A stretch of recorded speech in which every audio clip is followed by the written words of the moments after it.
ৰাস চাবলৈ আহিছা কালি আহিছিলা নি আজি আহিছা এনে আগত চাইছা নি নলবাৰীত ৰাস একবাৰ চাইছা এইবাৰ চাই যিমানকণলৈকে চালা কেনেকুৱা লাগিলে কেলে লুকাই দিছে বেয়া পাইছে নি মই ভিডিঅ' কৰা আহা আকৌ এই তোমালোকক শুনা তোমালোকে যদি কিবা এটা কথাত বিপদত পৰি পলাব আকৌ কেলে মই এয়াই চিন যে তোমালোকক কথা পাতোতে চাই থৈ দিছে আৰু যে তোমালোকে কেতিয়াবা কিবা এটা বিপদত পৰাটো বিচৰা নাই নহয় বিপদত পৰিলে পলাই দিব এই দুষ্ট আছে আকৌ দেই আকৌ দুষ্ট মই ধেমালিকে কৈছো আপোনালোকে গালি পাৰি কমেণ্ট নকৰিব তোমাৰ ভাল নামটো কোৱা ইয়াত পঢ়িছা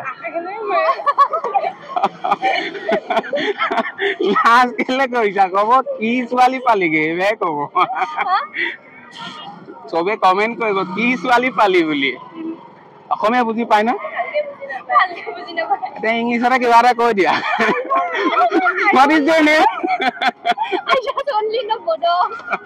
বাৰু লগ পাই ভাল লাগিলে হ'ব হাতখন এৰা আৰু এই ছোৱালীজনী হাতখন ধৰিছে এৰিব মন কাৰণে দিয়া বাই এইজনীও একে এইজনী হাতখন যি ধৰি এৰিবা নে আজি এৰি দিবা নে নেৰা বাই বাই তাক লাগিছে নে তোমালোকে কালিও আছিলা নি নাই নাই কালি আনা ওচৰৰে গোটেইখিনি গোটেই 13 দিনে থাকিবা নি থাকিম মা যদি বকে নবকে এতিয়া কৰিছা খালা নে কি কিবা কিবি খালা নেকি বৰ বেছি দেৰিলৈকে নাথাকিবা আৰু কিতাপতো পঢ়ি গুৰুত্ব দিব লাগে অকল পঢ়িলে নহব নহয় কিহত পঢ়িছা তুমি মই ক্লাছ 6 এয়া ৰাস চাবলৈ আহিছা আৰু এইফালে নামিব এইফালে ক'ত পাবগে নামি গৈ গণেশ মন্দিৰত মিনা বাজাৰত কি খবৰ ভাল ন ৰাস লাগিছে নে একদম লাগিছে আৰু মানে ইমানি পাৰ্টৰ পুৰা ঘঁহি আৰু পাৰ্লাৰটো সোমাইছে চাগে অকমান মানুহ ঠেক হৈ দিয়ক ঠিক আছে ষ্টুডেন্ট হয় মোৰ ষ্টুডেন্ট হয় মই স্কুলৰ টিচাৰ হয় মহৰ্ষি বিদ্যা মন্দিৰ স্কুল এতিয়া আপোনালোকে নলবাৰী হৈ কিবা ক'ব নি মানে কোনোবা জেগা মানুহৰ পৰা আহিবলৈ কিবা আহ্বান জনাব নি নলবাৰী আহক আমাৰ নলবাৰী ৰাস উপভোগ কৰক সকলোৱে ইমান ধুনীয়াকৈ মানে প্ৰিপাৰেচন কৰিছে চবে চাওক ভাল লাগিব কিবা কিবি স্পেচিয়েল আহি আছে থিয়েটাৰ বিলাক আহি আছে থেংক ইউ লগ পাম ঠিক আছে বাই বাই মই শিৱসাগৰ ল'ৰা আৰু এইফালে যাতে আপোনালোকে অলপ শ্বেয়াৰ কৰিব মই শিৱসাগৰতে বনাই আছো ভিডিঅ' এতিয়া আহিলো নলবাৰী ৰাইজেও চাওক মই বিভিন্ন জেগাত আপোনালোকৰ আশীৰ্বাদ পালে যাব পাৰিম গোটেই অসমৰে মানুহ নলবাৰী ৰাস চাব ভাল লাগিব ন বাছ থেংক ইউ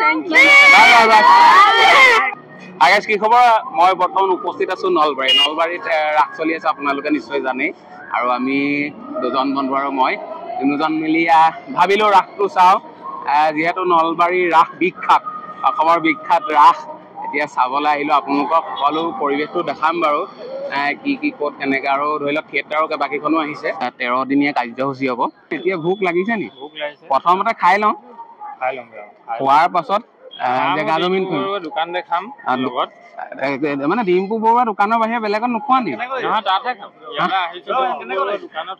এইজনে একদম এই চশমা কিনিলে আহি ৰাসত পানী খিনি যে পৰি আছে তোমাৰ গা ধুৰ নিচিনা লাগিছে নি গৰম লাগিছে কিন্তু দুবাৰমান গৈছে আৰু এনে পানীটো ক'ৰ পৰা পৰি আছে নিচিনা অনুমান হৈছে মটৰ লগাই দিছে আৰু কেনেকুৱা লাগিছে বস্তুটো ভাল লাগিছে বৰ ধুনীয়া ভাল লাগিছে নমস্কাৰ বাইদেউ ভালে আছে আপোনাৰ ঘৰ ইয়াতে নি হয় মই বৰ্তমান শিৱসাগৰৰ পৰা আহিলো হয় আপোনালোকৰ নলবাৰীত ৰাস হয় শুনি আছো কিন্তু আজিলৈকে আহি পোৱা নাই আজি জীৱনৰ প্ৰথমবাৰৰ বাবে আহিলো আৰু আহি খুব ভাল লাগিলে আৰু যিবিলাক ইয়াত দৃশ্য দেখিছো খুবেই মই আনন্দিত হৈছো আৰু সুখী নলবাৰীতে ইমান ধুনীয়া এখন ৰাস হয় 13 দিনীয়া কাৰ্যসূচী আৰু 91 ইয়াৰ্ছ হৈছে ভৰি দিছে এতিয়া নলবাৰী ৰাসখনৰ বিষয়ে অলপ কিবা ক'ব নি অসমবাসী ৰাইজক মোৰ চেনেলৰ যোগেদি ৰাসৰ বিষয়ে চবেই জানে ভগৱান শ্ৰীকৃষ্ণ বুলিয়ে ভাবে কিন্তু স্বয়ং ভগৱান যিটো শ্ৰীকৃষ্ণ বুলি ভাবে তেখেতক কোনোবাই জন্ম দিছে যিহেতু দেহধাৰী শ্ৰীকৃষ্ণ যিহেতু দেহধাৰী তেওঁক আমি ভগৱান বুলি ভাবো কিন্তু তেওঁৰ বাবে আৰু এজন ভগৱান আছে সেইটো হ'ল পৰম পিতা পৰমাত্মা নিৰাকাৰ নিৰঞ্জন যিয়ে যি নিৰাশা নিৰঞ্জনক মনত কৰিলে আমাৰ যিবিলাক অৱগুণ শেষ হৈ ভাল গুণৰ আমি অধিকাৰী হ'ব পাৰোঁ, সেইটোৱে আমি সেই ৰাজযোগত আমি শিকিব পাৰোঁ। সেইটো ক'ত শিকোৱা হয়? প্ৰজাপিতা ব্ৰহ্মকুমাৰী ঈশ্বৰ বিশ্ববিদ্যালয়ত এই ৰাজযোগ শিকোৱা হয়। এই ৰাজযোগ শিক্ষাৰ দ্বাৰা আমি এই অৱগুণবিলাক লাভ কৰি আমি গুণৱান হ'ব পাৰোঁ। আৰু সত্যযুগী, এইটো হ'ল কলিযুগী দুনিয়াৰ দৃশ্য, আৰু সেইটো হ'ল সত্যযুগী দুনিয়াৰ দৃশ্য, যিটো বিশ্বৰ মহাৰজা মহাৰাণী হয়।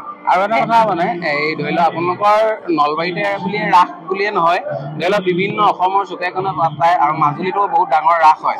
যিটো গুণৰ অধিকাৰী হ'ব লাগিলে সেইটো ভগৱান পৰম পিতা পৰমাত্মাৰ নিৰঞ্জনৰ নিৰ্দেশতে কৰিলেহে আমি এই ভাল ফলৰ আমি অধিকাৰী হ'ব পাৰিম।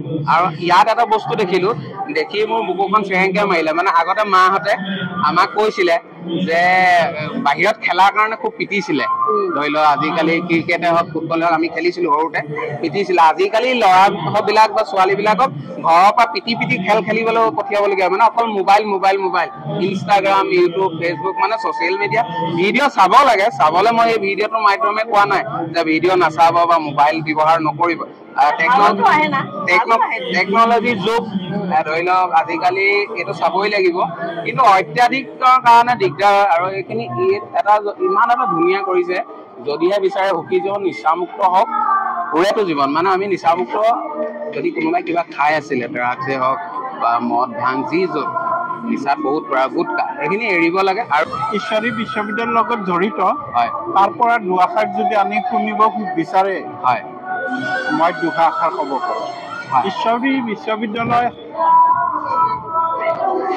এটা বিৰাট বিশ্ববাসী অনুষ্ঠান, হয়, তাত আধ্যাত্মিক অনুষ্ঠান ৰখা হয়, হয়, যাৰ ফলত আমি নিজক নিজে নিয়ন্ত্ৰণ কৰিব পাৰোঁ। হয়, হয়, যিটো বৰ্তমান সময়ত আমি উদ্ভণ্ডলি বা মানসিকভাৱে খোজকাঢ়ি গৈ থাকো, তুমি আহি থাকিবা, আহক, মানসিকভাৱে বিকৰগ্ৰস্ত হওঁ। হয়, যাৰ ফলত আমি কি হয়, আমি কৰ্ম কি হয় সেই বিষয়ে একো বুজি নাপাওঁ। হয়, যাৰ ফলত আমি কৰ্মৰ বিচাৰ নকৰি বেয়াটোকো ভাল বুলি লৈছো আৰু ভালটোকো বেয়া বুলি লৈছো। হয়, তাৰ বিষয়ে আমাৰ কৰ্মত বিচাৰযোগ্য আমাৰ নিজৰ বুদ্ধিত নেখালে। হয়, যাৰ ফলত আমি যিকোনো কৰ্ম কৰো আৰু সেই কৰ্মৰে আনকো দুখ হয় আৰু নিজেও দুখত পৰো। যেনেকে আমি নিজৰ ক্ষমতাপূৰ্ণ কৰি নিজক চিনি নাপায়। ঈশ্বৰী বিশ্ববিদ্যালয় গোটেই আমাৰ অসমৰ বিভিন্ন জাগাতে আছে। তাত 7 দিনীয়া কোৰ্চ কৰা হয়, আৰু সেই 7 দিনীয়া কোৰ্চৰ পাছত আমাৰ যোগ শিবিৰ থাকে, যোগ কৰিব লাগে। তাৰপিছত আপোনাৰ যি মানসিক শান্তি, সেই শান্তি কি ধৰণে বিচাৰিব পাৰি তাত শিকোৱা হয়। গতিকে আমিতো তিনিটা বহুত টাইম ঘূৰিলো, এতিয়া যাওঁগে আৰু নে আৰু ঘূৰি থাকিব মন গৈছে? না, আমি ৰ'বা মোক ক'বলৈ দিয়া, ডিম্পু বলিয়াই হৈছে কেলে বাৰু? এতিয়া মই এইটো ক'ব বিচাৰিছো যে আমি বহুত টাইম ঘূৰিলো, ঘূৰি থাকিবা নে ঘৰলৈ যাবা? আৰু ভোক লাগিছে, কি খাবা ডিম্পু দোকানত? তাত এনে কি বুলি লিখা আছে? এনে প্ৰথম আমি চকুত পৰিছিলে কিবা এটা, নহয় কি আহক পঢ়ি চাবগে লাগিব। খালি লগ পাওঁ নে নাপাওঁ ঠিকনা নাই, আকৌ লগ নাপালেও খাম, পালেও খাম। আৰু ইয়াতে সামৰণি। আৰু আপোনালোকে কোন জেগাৰ পৰা চাই আছে প্লিজ কমেণ্ট এটা কৰি দিব, লাইক শ্বেয়াৰ, আৰু ফেচবুকত চাই আছে যদি যিমান পাৰে শ্বেয়াৰ কৰিব দেই। বহুত কষ্ট কৰি নলবাৰীত ৰাস চাবলৈ আহিছো, আৰু শ্বেয়াৰ নকৰিলে বহুত দুখ লাগিব, কিন্তু শ্বেয়াৰ কৰিব, প্লিজ শ্বেয়াৰ কৰিব। আৰু এইখন হৰি মন্দিৰৰ দলং, নলবাৰী, ধৰি লওক আটক ধুনীয়া কৰি ৰাখিছে, আৰু সঁচাকে সৌন্দৰ্য ভাল লাগিছে, ধুনীয়া লাগিছে। আৰু লাইটিংটো চালিয়া, হয়। কিন্তু চোৱা, এতিয়া আমি শিৱসাগৰৰ পৰা কমটি দূৰ আহি নলবাৰীত ৰাসৰ কাৰণে আহিলো, চালো, আৰু তেনেকুৱা ভিডিঅ' এটা যদি মানুহে শ্বেয়াৰ নকৰে ভাল নালাগিবতো, আৰু হয় নাই? লাইক কৰি দিব, সেই বুলি দুবাৰ টিপি নিদিব, লাইক উঠি গুচি যাব।